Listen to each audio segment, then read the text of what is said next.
You are looking at Julian's pronunciation guide, where we look at how to pronounce better some of the most mispronounced words in the world, like this other curious word. But how do you say what you're looking for today?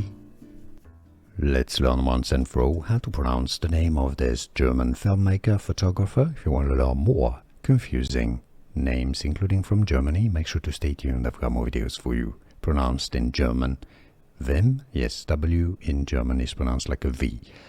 Wim Wenders.